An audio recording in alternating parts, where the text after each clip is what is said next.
السلام علیکم ورحمۃ اللہ وبرکاتہ۔ وعلیکم السلام ورحمۃ اللہ وبرکاتہ۔ میں امین اتاری صحرائے تھر سے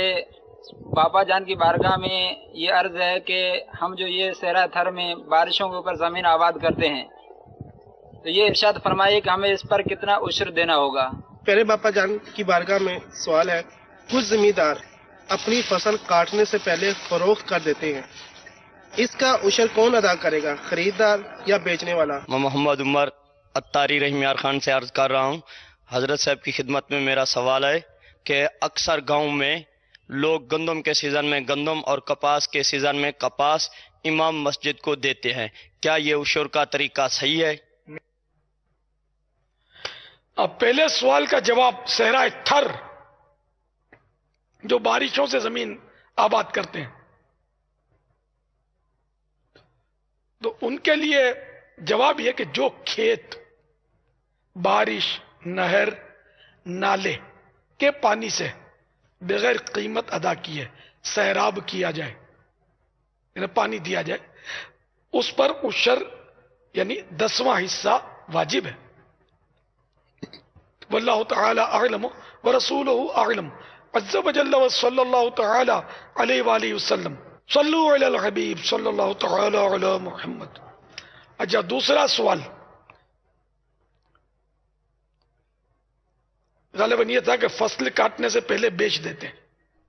اس کا عشر کون ادا کرے؟ جی، اس صورت میں عشر اس پر لازم ہوگا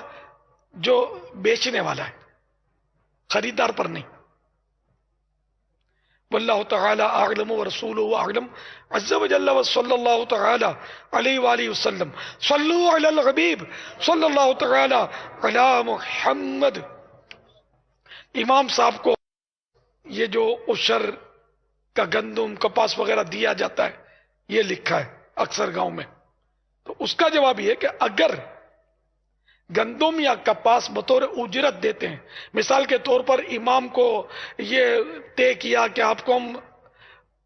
تنخواہ میں رقم کے بجائے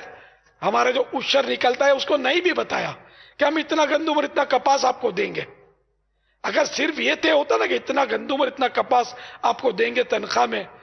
اور وہ بغیر عشر کے ویسے دیا جائے، تب تو اس طرح کی تنخواہ طے کرنا بھی جائز ہے۔ تو اب اس سے یہ طے کیا کہ ہم آپ کو تنخواہ میں گندم دیں گے مثال کے طور پر، اور اب وہ گندم جو ہے وہ اس کو عشر کی نیت سے عشر والی دے دی، تو یہ عشر جو ہے نا یہ ادا نہیں ہوگا، بلکہ جو طے ہوا وہ تنخواہ تو ان کو وہ صاف پیسوں سے جو دینی ہے، اور عشر اور گندم امام ہے اس لیے دو یہ ایک رواج پڑ گیا تو غلط ہے۔ ہاں، امام اگر حقدار ہے،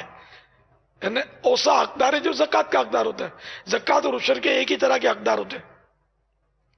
تو جو زکوٰۃ کا حقدار ہے اگر امام، مثلا وہ سید صاحب بھی نہیں ہے اور واقعی وہ ایسے فقیر، شرعی فقیر ہیں یا مسکین ہیں، تو اب ان کو عشر دیں گے تو جائز ہے، عشر ادا ہو جائے گا۔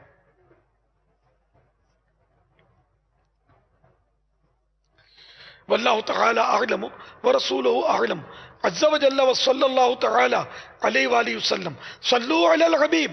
صلی اللہ تعالی علی محمد۔